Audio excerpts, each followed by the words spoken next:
Hello aspirants, welcome to Vishnu IAS Academy. Hope your preparation is going on well. Today we are going to talk about some currently important FIs that will be important for your upcoming prelims 2025, okay, for UPSC. So let's see what those topics are in this class. The first current affairs is related to environment, ecology, biodiversity, okay, and climate change. So this is of World Sparrow Day.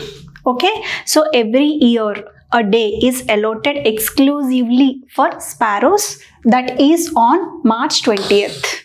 So every year March 20th is totally dedicated for sparrow, and that is said to be the World Sparrow Day.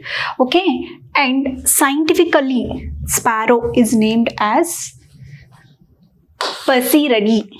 Okay, and according to IUCN, their status is endangered, that is, they are in a very threatened situation of declining. Okay, so in order to bring awareness among the people, okay, to preserve and protect them, every year March 20th will be celebrated as World Sparrow Day.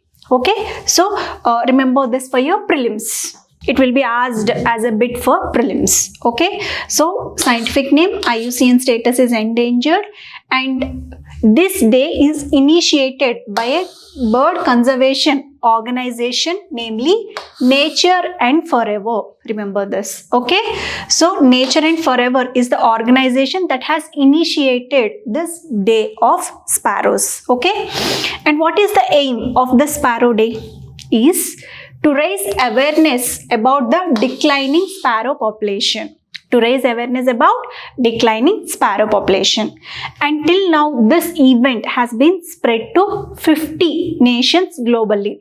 Okay, and one more important point to remember in this is that it is in 2012. Okay, Delhi has declared sparrow as its state bird. Okay, since then, since 2012, this Sparrow Day has gained much more significance after Delhi declaring sparrow as its state bird. Okay, remember this also. And now, coming to the next point, what is the significance of these sparrows in the ecosystem? And remember, in ecosystem, each and every species matters, be it from microorganisms to the highest level of organisms. Every species plays its own part in the ecosystem. That is why without that particular species, the ecosystem balance will be greatly disturbed. Okay, so hence, you know, we are supposed to read, understand, research the significance of each species, and in case if they are in endangered or declining phase, scientists or the environmentalists, government, everybody will come forward to make proposals, okay, for uplifting or protecting or increasing their number through these special schemes or policies for their conservation. Okay, so this is the main aim of celebrating or allotting some days for some species. Okay, so at least on that day itself, we will be remembering that yes, we are supposed, it is our duty to protect these species. Okay, in order to bring that kind of consciousness, these days are allotted. Okay, so on that note, now we are supposed to see the significance. Why are we supposed to protect these sparrows? Is that, see, those sparrows are small, they are very, very significant because they play an essential role in maintaining ecological balance. As I told you just now, ecological balance. How they maintain? They maintain this ecological balance by keeping the insect population in control by feeding on various bugs and insects. Okay, so insects, they will breed in very, very large numbers. Okay, and there need to be certain species to control them by feeding on them. One such species is sparrow. Okay, they'll be feeding on those large number of insects and hence thereby are responsible for controlling that insect population. And hence they play very key role in pollination and seed dispersal of plants. Okay, so by moving from one plant to the another, they'll be carrying the pollen grains from the flowers and disperse those fallen grains into another plant, thereby enhancing the cross-pollination. Okay, so that is why these sparrows are very, very important. And yes, there is even cultural significance for these sparrows also. Not only environmental significance, but these sparrows also have cultural significance. How come? In rural areas, in your childhood days, if you remember, these sparrows, they will be seen nesting in the houses itself. In those kacha houses, okay, in those huts, the roofs will be very, very convenient for these sparrows to nest and also to breed over there. Okay, so it is such that they live in symbiotic relationship with the household members, waking them up early, okay, by their chirpings. Okay, and also at times children, even the elders, they also used to feel very happy upon seeing those sparrows waking up along with these people also. So in such a way, they'll be living in symbiotic relationship with the household members. They will be also feeding these people, these household members will also be feeding those sparrows also in exchange. Okay, so this is the kind of relationship people and sparrows used to exhibit in those olden days by building the houses, okay, which are very, very favorable for these sparrows to nest over there and also breed in those houses itself. Okay, and this is the cultural significance. But these days, it is vanishing because the houses are no longer supportive for the sparrows to build nests in those houses. Okay, because apartments and these houses are not at all suitable for the sparrows to live, and hence this has changed now. Now this no longer exists. And now if we see the reasons for the decline in sparrow population, why is it declining and what will be its impact on the ecosystem? First thing I told you, right? First thing is that houses, unavailable of houses and proper nesting for these sparrows is the first thing. And also second is that urbanization. Rapid urbanization, okay, stealing the nesting spaces of sparrows in the form of modern buildings, and also use of unleaded petrol. Okay, so use of unleaded petrol has led to toxic compounds that are harming the insects on which the sparrows feed and thereby impacting their food. First thing is that urbanization has stolen the nesting spaces of sparrows by building these modern houses. And second thing is that use of unleaded petrol, that means the petrol in which there is no lead. Okay, use of this kind of petrol is emitting certain chemicals which are harmful for the insects on which these sparrows will be feeding, thereby affecting their food. As a result, the sparrow population is declining. And we all know very much that the cell towers are also contributing for the decline in this sparrow population also by emitting the radiation which is harmful to these little birds. Okay, and also presence of crows and cats, which are the predators of sparrows, are also aiding in the declination of these sparrows. What happens if sparrows decline? First thing is that pollination will be affected, cross pollination, and also the insects population will be increasing day by day, thereby creating imbalance in the ecosystem. Okay, so now after knowing all this about the sparrow, now we'll be switching on to the efforts made by the government, NGOs, or any other environmentalists who will come forward for the preservation of these sparrows. Okay, what is that? First one is the in these efforts, first effort is the Save the Sparrow campaign. Okay, remember all this. Who knows? These type of questions will be posed in your prelims also. Okay, Save the Sparrow campaign led by an environment conservationist known as Jagat Kinkamwala. Okay, he's a famous environmentalist belonging to our nation itself who has initiated Save the Sparrow campaign. Okay, and thereby he emphasized the need to protect sparrows, which is highly supported by our Prime Minister Narendra Modi, and thereafter it gained much more significance and popularity. What? This Save the Sparrow campaign. Okay, and next, this is the first one, and second one is Code Girl Trust. there is another trust called as Kodigal Trust in, where is it located? In Chennai. Remember all this, okay, for your prelims.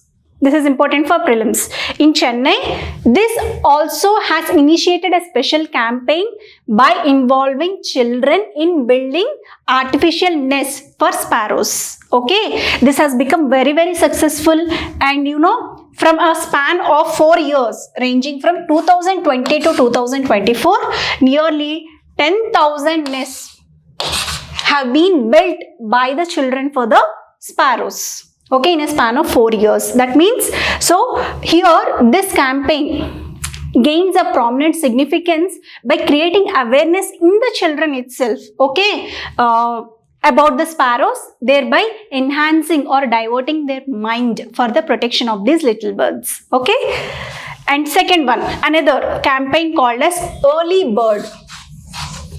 This campaign has been initiated by the Karnataka government, especially in Mysore, and this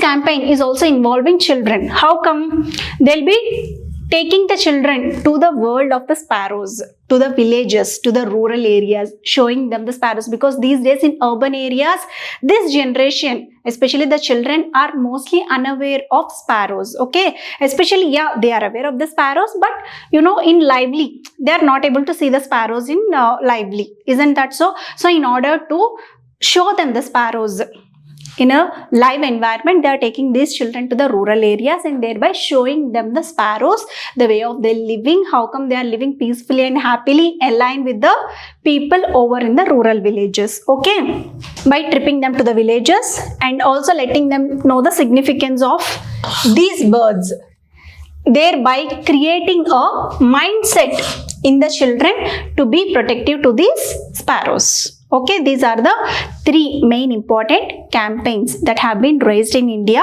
for the protection of sparrows, in line with this World Sparrow Day, which is started by a organization worldwide. Okay, so overall, this Sparrow Day is a reminder of the importance of preserving this sparrow. Okay,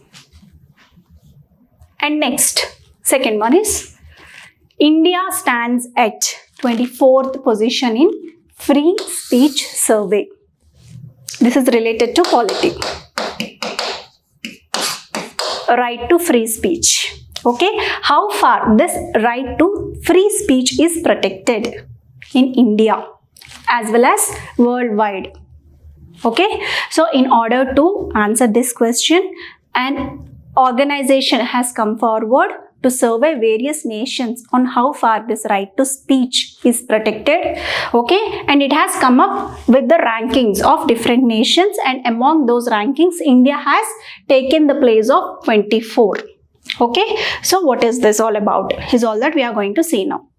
A new global survey has been conducted by US based, remember this for prelims, US based independent organization, namely Future of Free Speech. Okay, an organization called as Future of Free Speech has conducted a survey. Okay, so and it has surveyed 33 countries. How many countries did it survey? 33 countries. On what? On the question of support for free speech.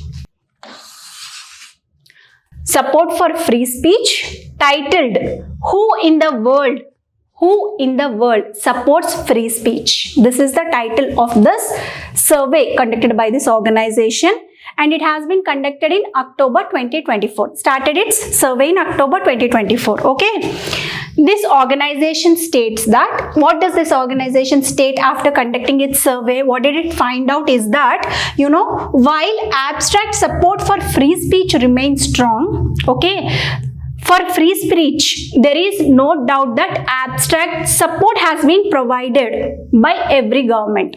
Okay, abstract support means indirect support. Okay, they don't bother about some of the free speeches, but commitment to protective protect controversial speeches eroding in many parts of the world. But what did it find out is that yes, there is no protection for any controversial speeches, be it criticizing government policies or coming out as whistleblowers, okay, questioning some of the government policies. Kind of speeches doesn't have any committed protection by the government. This is what all the survey has found out. Okay, by surveying 33 countries, important for your prelims, remember. And in this, okay, so Scandinavia won the top rank. What is the toply ranked nation? It is Scandinavia, and thereafter this is followed by Norway and Denmark. Okay, these are the three nations which stood in the top 3 positions, whereas India stood at 24th position with a score of 62.6 points. 62.6 points. Remember these. India position is 24th and its score is 62.6 points. Okay.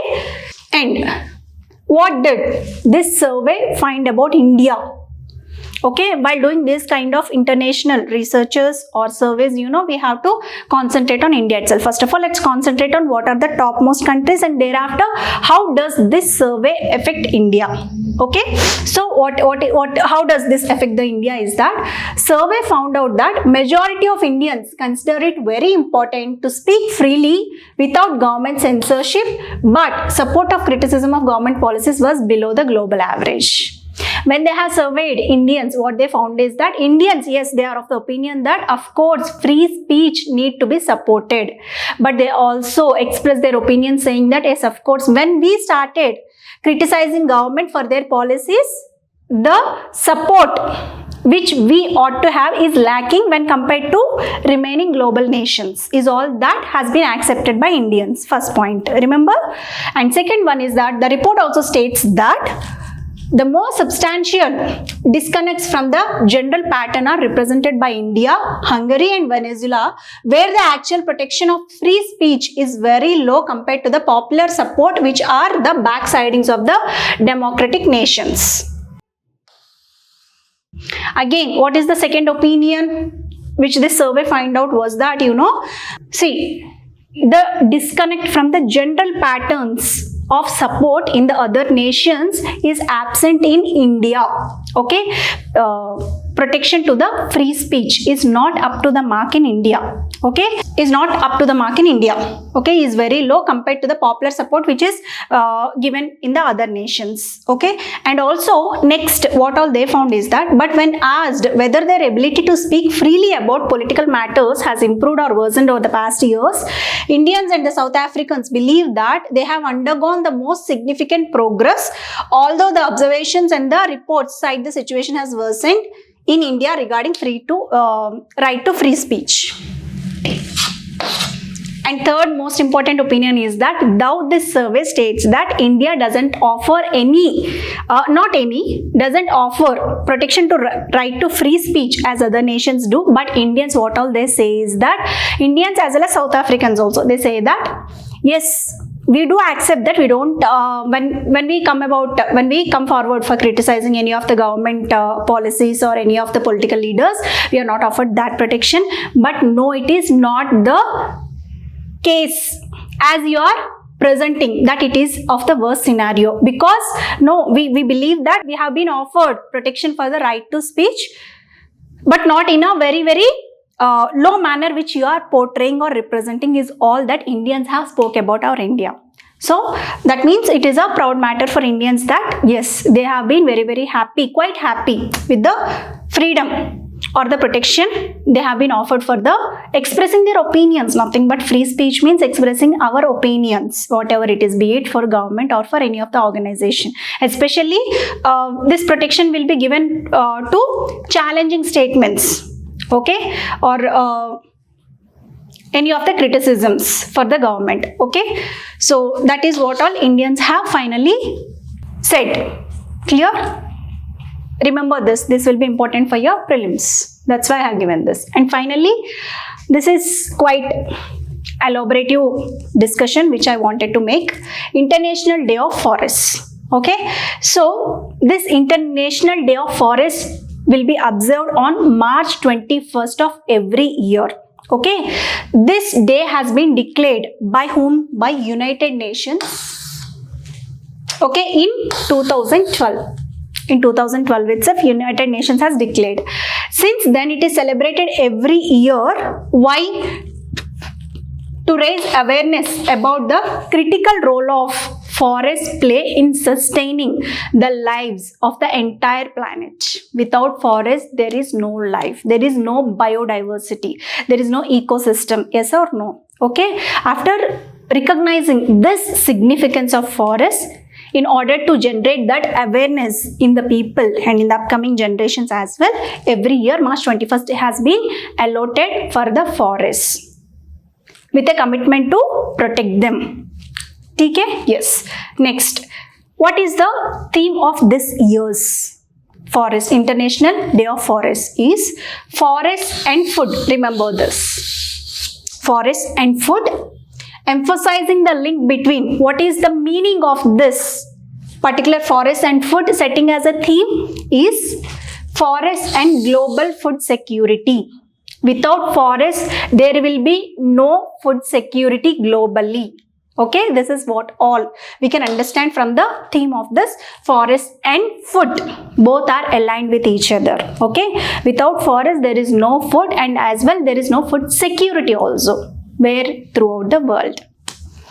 Okay, remember this theme also. And next one. Forests, they are not only the sources of food and nutrition. Of course, we get food and nutrition from the forest, but they are deeply intertwined with the culture, economy and biodiversity. Remember this. Not only we depend on forests for food and nutrition, but they are deeply embedded in our culture, in our economy, as well as in biodiversity also, in protecting them. Okay, so that is why, and hence it is the fundamental duty of every person, not only the governments or the organizations or any of the non-governmental organizations, but also of the common man to recognize and protect the forests. Okay? Yes. And now, if we see a overall glance about it, what all the government measures to protect forests is that first one is National Agroforestry Policy is the first measurement that has been taken by the government to protect forests, and second one is Green India Mission. Remember this also for your prelims. And third one is the Forest Fire Prevention and Management Scheme. Forest Fire Prevention and Management Scheme and PM Van Dhan Yojana. These are the 4 initiatives the government has come up with in order to conserve and protect the forests. Okay, let's see these 4 schemes one by one in a very brief manner, which will be important for your prelims. Okay, first one, National Agroforestry Policy. Okay, so the name itself suggests, right? Agroforestry means agriculture plus forestry. Okay, this is mainly related to agriculture and forest growing together. Okay, so this is a sustainable land use system. Using the land in a sustainable way is the main aim of this policy, in which trees and crops are integrated together. Okay, that means farmers are encouraged to grow trees as well as their crops together. Okay? So, to enhance, why both of them, trees and crops, are supposed to be grown together? First one, to enhance agricultural productivity, first thing. To improve soil fertility, okay, growing these two will increase soil productivity, fertility also, and also provides additional income source for the farmers. For example, let's say I have been permitted to grow sandalwood trees or bamboo trees along with my own crops. Okay, so I'll be getting income from the crop which I have sown. For example, let's suppose that I'm growing paddy, and on the other hand I'm growing this bamboo or sandalwood trees, bamboo trees. Okay, so I'll be getting income from both bamboo as well as my paddy crops also. Okay, crops and trees grown together will benefit the farmer in this manner. Okay, so it will be benefiting the farmer as well as the soil also. Okay, when has been this scheme introduced? in 2014. Okay, to promote tree plantations in farmlands. Since 2014 itself, farmers are encouraged to grow both. Some farmers, if you have observed, they'll be growing eucalyptus trees along with their remaining other plantations also. Okay, so this is one such example. Okay, introduced in 2014. So agro and forestry combined together to enhance the income of the forest, to improve the soil fertility and productivity also. Okay. And objectives at a glance are thus. Okay, read these also. Okay, what are these? Main objective is expanding tree plantations into the crop productivity areas also. Okay, alongside crops to improve farm productivity and income for the farmers. First objective. Second, ensuring the availability of quality planting material. Okay, ensuring the availability of quality, not all the planting materials, but the qualitative ones like improved seeds, okay, and seedlings, clones and hybrid varieties to the farmers. Okay, improving their quality and supplying them to the farmers is also the second objective or the aim of this policy. And third one is popularizing agroforestry models that are suitable for different regions of the country and also in align with the land use conditions. Okay, so promoting this or popularizing this agroforestry techniques, okay, by studying the regions where the farmers are practicing their farming practices, and also by studying the land use also, scientists will be they'll be suggesting all the suitable trees that are supposed to be grown in that area by studying the land and the climate of that region. Okay, this is the third aim. And creating a database and knowledge system for research and farmer guidelines, and also database will be created for research as well as guiding the farmers also. Okay, and the third one is strengthening market linkages. Very, very important. In order to enhance the income of the farmers, they'll be strengthening the market linkages for agroforestry products like timber, biofuels, fiber, silk and medicinal plants. Okay, so these are the products for which government will be providing market linkages for the farmers also. Okay, and promoting value addition and processing to enhance profitability. Obviously, right, value addition will be provided by the government itself in order to enhance the income. And using modern technology, yes, this is very important. Modern technology uses will be encouraged and promoted. Okay, like what are the modern technologies? Geotagging, okay, artificial intelligence and satellite imagery for monitoring these plantations will be used for enhancing the objectives of this agroforestry policy. Clear? Remember for this prelims. And second one is Green India Mission. Okay, this is another initiative brought up by the government. This is also known as National Mission for a Green India. Another name for this is National Mission for Green India. Remember this. And it is a part of India's National Action Plan on Climate Change. This policy is a part of India's National Action Plan on Climate Change. Okay, 8 schemes will be included under this, and this is one of those 8 schemes, Green India Mission. Okay, and what is the main focus of this Green India Mission? Improving biodiversity, water resources and ecosystems like mangroves and wetlands. Okay, so it will be improving biodiversity, water resources and ecosystems like mangroves and wetlands. This is the main focus of this Green India Mission. Okay, and what are the goals of this mission? If we get into this, main goal is to expand forest or tree cover by 5 million hectares and improve the quality of another 5 million hectares of forest and non-forest land. Okay, the main theme or the goal of this mission is expand tree cover by 5 million hectares throughout our country, and also improve the quality of another 5 million hectares of trees as well as non-forest land also. Okay, by covering them with the trees. This is the main aim. And second one is boost ecosystem services like carbon storage, water management and biodiversity.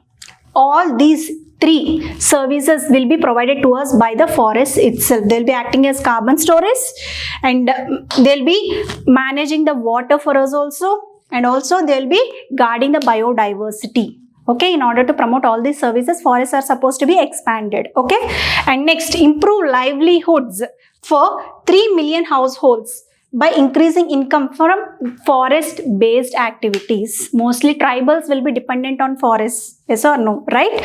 So the government, it has set up an aim to improve 3 million households, okay, livelihoods by enhancing their dependence on minor forest produce like honeycombs, bee wax, okay, and by allowing them to sell bamboo kind of minor forest produce. Okay?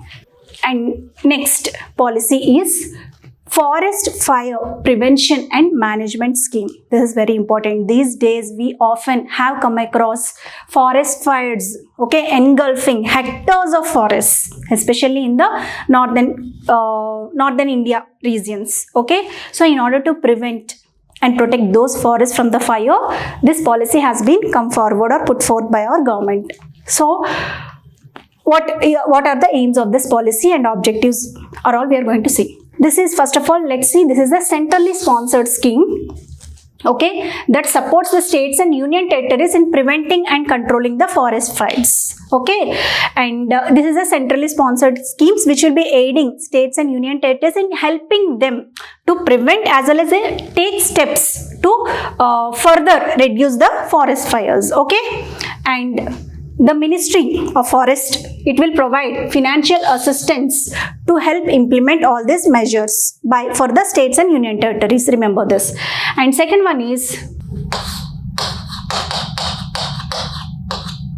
we are having a forest fire detection system, okay, which is located in Dehradun.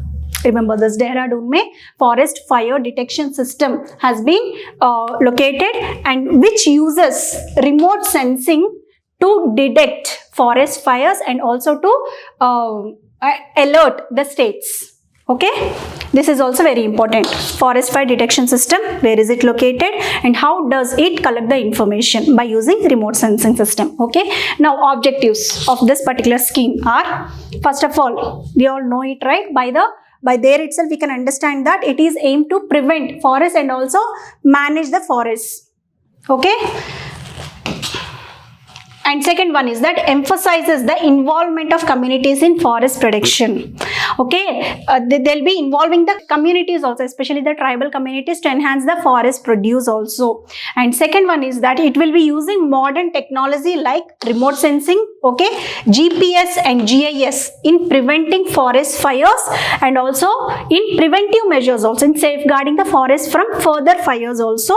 Modern technologies like remote sensing, GPS will be used over here, okay, under this scheme. And second one is that, you know, they will be seeking to provide knowledge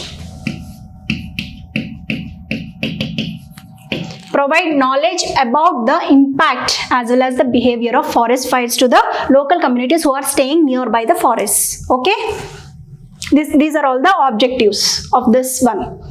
And now, Pradhan Mantri Van Dhan Yojana. This is the last scheme. It has been started in 2018 by the Ministry of Tribal Affairs and also Tribal Cooperative Marketing Development Federation of India Limited, TriFed. Okay, these both together have come forward in 2018 to start this PM Van Dhan Yojana. Okay, Vana Dhan Yojana. Remember this from the name itself. Then it is related to, mostly it is related to the economic use of the forest. By the name itself, we can get a crude idea. Like it is related to Van Dhan means forest economic related Yojana. So based on that, its aim is to improve the livelihood of tribal communities by enhancing the value of forest produce. Okay, so by this name, what all the definition we can draw out of this name is that it is to improve the livelihood of the tribal communities which depend solely on the forest by enhancing the rate or the value of the forest produce. Okay, and now this scheme helps the tribal gatherers to become entrepreneurs by giving them skill training, infrastructure support and market linkages also. Okay, these tribal people will be made entrepreneurs. How? By providing skill to them, by giving them some infrastructural support and also giving marketing access to them, modern market access to these tribal people. Okay, and next is another important initiative under this is Vana Dana Vikas Kendras are established consisting of 300 members, okay, formed under which these serve as hubs for processing, value addition and marketing of the forest minor produce that has been gathered by these communities. Okay, so after gathering that, they'll be storing them over here, thereby enhancing their value further by processing them into further converting them into the products that will be used directly by the people. Okay, so here you are supposed to remember this name Vanadan Vikas Kendras under this scheme. Okay, these are all the 3 schemes which I have mentioned in brief, which will be important for your prelims, and thereby all these schemes, by reading all these schemes, we will be getting an idea of the great commitment the government has in his mind for the protecting of these forests by involving the local communities as well as the people also. Okay, such that future generations won't be sustained and won't be suffered and the forest will be used in a sustainable manner. Hope this will be helpful for you and all the best on this note. Bye.